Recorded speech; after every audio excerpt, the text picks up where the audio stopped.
शासन पर जिस प्रकार का आक्रामक बर्ताव आज देखा गया, उसका मैं खंडन करती हूं। पहली बार राष्ट्र के इतिहास में भारत मां की हत्या की बात की और कांग्रेस पार्टी यहां पर तालियां बजाती रही। जो भारत की हत्या की बात पर कांग्रेस पार्टी ने ताली पीटी आज इस सदन में, इस बात का संकेत पूरे देश को दिया कि मन में गद्दारी किसकी है। मैं आज हिंदुस्तानी होने के नाते कहती हूं, मणिपुर खंडित नहीं है, विभाजित नहीं है, मेरे देश का अंग है। मैं इनसे पूछती हूं, इन्हीं के अलायंस के एक सदस्य बैठे हैं जिन्होंने तमिलनाडु में कहा कि भारत का मतलब मात्र उत्तर भारत। अगर हिम्मत हो राहुल गांधी में तो आकर भारत के ऊपर इस प्रकार का कटाक्ष करने वाले डीएमके के अपने साथी का खंडन करके बताएं। कांग्रेस पार्टी के एक नेता ने कश्मीर में रेफरेंडम की बात की। अगर हिम्मत है गांधी खानदान में तो इस सदन में और इस देश को बताए कि कश्मीर को देश से हटाने की साजिश में कांग्रेस के उस नेता का वक्तव्य क्यों है। You are not India because you define corruption in India. You are not India because you define incompetence. You are not India. एक मिनट माननीय सदस्य, ये तरीका ठीक नहीं है। सदन में नारेबाजी करना तरीका ठीक नहीं है। प्लीज माननीय सदस्य बैठिए, उनको अपनी बात कहने दीजिए। आपने अपनी बात कही है, यह तरीका ठीक नहीं है। नो गलत तरीका है आपका, नो गलत तरीका है आपका। स्मृति जी, पुनः कहती हूं अध्यक्ष महोदय, शायद अपने ही कोलाहल में सुन न पाए हो, मणिपुर हमारे देश का अभिन्न अंग है, खंडित न था, न है, न कभी होगा। इनके यूपीए के अलायंस के एक नेता ने तमिलनाडु में एक वक्तव्य दिया है। पुनः कहती हूं कि भारत का मतलब मात्र उत्तर भारत। मैं आज गांधी खानदान से, कांग्रेस पार्टी से पूछना चाहती हूं, क्या भारत केवल उत्तर भारत है? अगर दम है तो अपने पार्टनर को मुंह तोड़ जवाब दे, अगर हिंदुस्तान में आस्था रखते हैं। कांग्रेस के एक नेता ने अध्यक्ष महोदय कोर्ट में जाकर वक्तव्य दे दिया कि कश्मीर में रेफरेंडम की तलाशना चाहिए संभावना। मैं आज कांग्रेस पार्टी से पूछना चाहती हूं, क्या उनके आदेश अनुसार ये वक्तव्य कि कश्मीर का खंडन हो, भारत विभाजित हो, क्या ये कांग्रेस के नेतृत्व के आदेश के अनुसार है? अध्यक्ष महोदय, पुनः कहती हूं, हमारे राष्ट्र के संसदीय इतिहास में आज तक भारत मां की हत्या की बात करने वाले कभी भी बैठकर मेज नहीं थपथपाते। कांग्रेसियों ने बैठकर मां की हत्या के लिए मेज थपथपाई है। ये बात करते हैं इंसाफ की, ये चेहरा धूमिल है, ये चेहरा धूमिल है। मैं बताऊं किसका चेहरा है, मैं बताऊं किसका चेहरा है अध्यक्ष महोदय। ये चेहरा है गिरिजा टिक्कू का। सुन लीजिए पंडितों की दास्तान आप भी। गिरिजा टिक्कू का यह चित्र है। 90 के दशक में एक महिला यूनिवर्सिटी में अपना पेचेक लेने जाती है। सारी बातें करूं, अपना पेचेक लेने जाती है, बस से घर लौटने का प्रयास करती है। उसको 5 मर्द बस से खींचकर टैक्सी में ले जाते हैं, बलात्कार करते हैं और फिर आरी से उसका बदन काट देते हैं। जब गिरिजा टिक्कू के जीवन पर एक फिल्म में एक प्रति आया,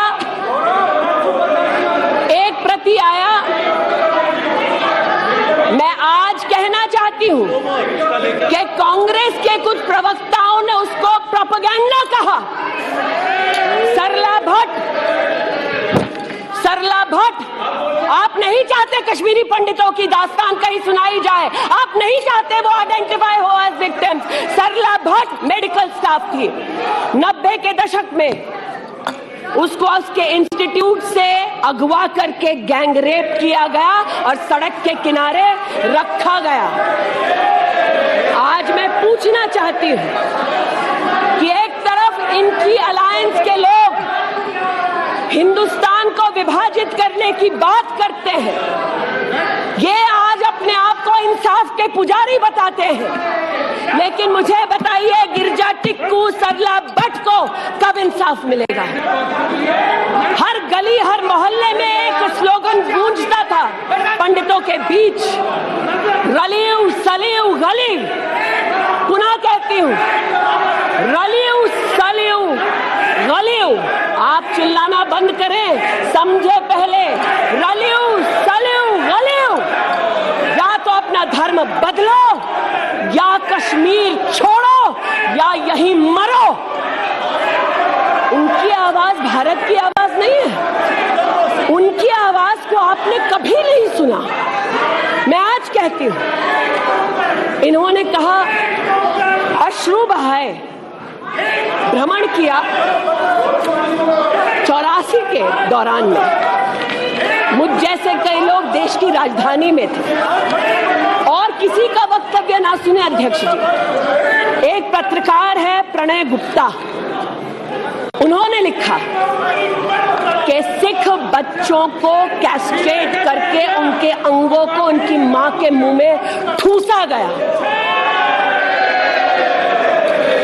आज बोलती हूं, त्रिलोकपुरी में 30 औरतों को इकट्ठा करके चीला गांव में ले जाकर उनका बलात्कार किया। सुल्तानपुरी में एक महिला ने एफिडेविट दी है, मेरे हस्बैंड को मार दिया, बेटी को शादी से एक रात पहले उठाकर ले गए और उसका बलात्कार किया। एक 45 साल की मां ने कहा सिख दंगों के दौरान कि ना सिर्फ मेरे पति को मारा, ना सिर्फ मुझे गैंगरेप किया, बल्कि मेरे सामने मेरे बेटे पर केरोसिन छिड़ककर उसको आग लगा दी गई। और आज भारत की बात करते हैं, कहते हैं कि कश्मीर से कन्याकुमारी तक 130 दिन चल रहे थे। मैं जोड़ों के दर्द पर भाषण नहीं दूंगी अध्यक्ष महोदय, लेकिन इतना जरूर कहूंगी कि जिन वादियों को हिंदुस्तान ने खून से सना देखा है, जिन वादियों में गोलियों की आवाजें हर दिन सुनाई देती थी, जब ये उन वादियों में गए तो जैसे कश्मीरी कहते हैं शीन जंग कर रहे थे, बर्फ के गोलों के साथ अपने के किसी परिजन के साथ खेल रहे थे। अध्यक्ष महोदय, ये तब संभव हुआ जब प्रधानमंत्री मोदी ने धारा 370 हटाई। आज इस सदन में उल्लेख हुआ है कि ये गए हैं, I have been to Manipur, you might have not been. आज इस सदन में उल्लेख हुआ है कि ये यात्रा में गए और यात्रा में क्या आश्वासन दिया कि अगर इनका बस चले तो धारा 370 ये पुनः स्थापित कर दे। धारा 370 की वजह से कश्मीर की बेटियों को दहेज के लिए अगर प्रताड़ित किया जाता था तो वहां की बेटियों के पास कानून का सहारा नहीं था, क्योंकि इन्होंने धारा 370 लगाई। कश्मीर में अगर बेटियां प्रदेश के बाहर ब्याही जाती थी तो उनके पैतृक संपत्ति पर उनका अधिकार समाप्त हो जाता था, क्योंकि इन्होंने धारा 370 लगाई। कश्मीर में अगर 14 साल से कम उम्र की बच्ची का 18 साल से कम उम्र की बच्ची का ब्याह रचा दिया जाता था तो उसे कानून का संरक्षण नहीं मिलता था, क्योंकि इन्होंने धारा 370 लगाई। आज जो भग गए हैं सदन से, उनसे कहना चाहती हूं कि इस देश में ना धारा 370 लौटेगी, इस देश में कभी भी पंडितों को रलिव सलिव गलिव का धमकी कोई देने वाले बचेगा नहीं। आज कई यहाँ पर बहनें उपस्थित हैं जो वहां से अपनी आक्रोश को और राहुल जी के प्रति समर्थन को व्यक्त कर रही हैं। 84 के दंगों का विवरण सुनकर, गिरिजा टिक्कू का विवरण सुनकर, और मैंने स्वयं अध्यक्ष जी मणिपुर के मुख्यमंत्री से बात कर त्वरित रूप से वहां पर लोग पकड़े जाएं, ना सिर्फ इसका वहां पर निवेदन किया बल्कि वो लोग पकड़े गए। सीबीआई की इंक्वायरी जारी है। लेकिन जो आज यहाँ बैठे हैं, मैंने उनसे पूछना चाहती हूँ, जो चले गए, उन्होंने कहा वो राजस्थान गए और राजस्थान में क्या हुआ महोदय? गिरिजा टिक्कू को तो 90 के दशक में आरी से काट दिया गया था।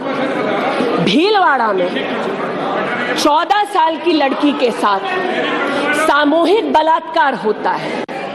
इस सदन से 2 महिला एमपीज उस परिवार से मिलती हैं। बच्ची जब जिंदा थी गैंगरेप के बाद महोदय, उसे काटा जाता है, फिर उसे भट्टी में डाल दिया जाता है।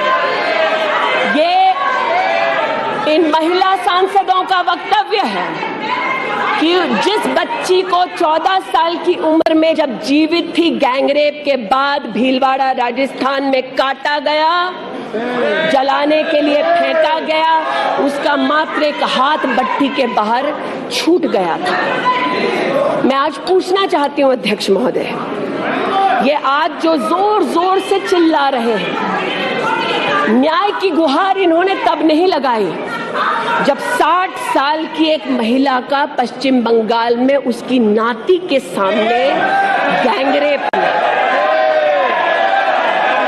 कोर्ट में केस लंबित है। इनका दिल नहीं दहला और पूछ रहे थे कि मणिपुर के बारे में आप नॉर्थ ईस्ट के बारे में नहीं जानते। जिन्होंने प्रस्तावना की उनसे कहती हूँ, नल्ली का मैसेकर हुआ, 5 मिनट के लिए कांग्रेस की एक नेत्री गई, लेकिन इनका क्या रुख था तब? 2012 में तरुण गोगोई जी ने स्वयं वक्तव्य दिया है कि दंगे हो रहे हैं, लेकिन कांग्रेस की केंद्र की सरकार ना ट्रूप्स दे रही है, ना इंटेलिजेंस दे रही है। कोकराझार की बात करते हैं कि मेरा वक्तव्य नहीं है, तब के कांग्रेस के मुख्यमंत्री तरुण गोगोई का वक्तव्य है।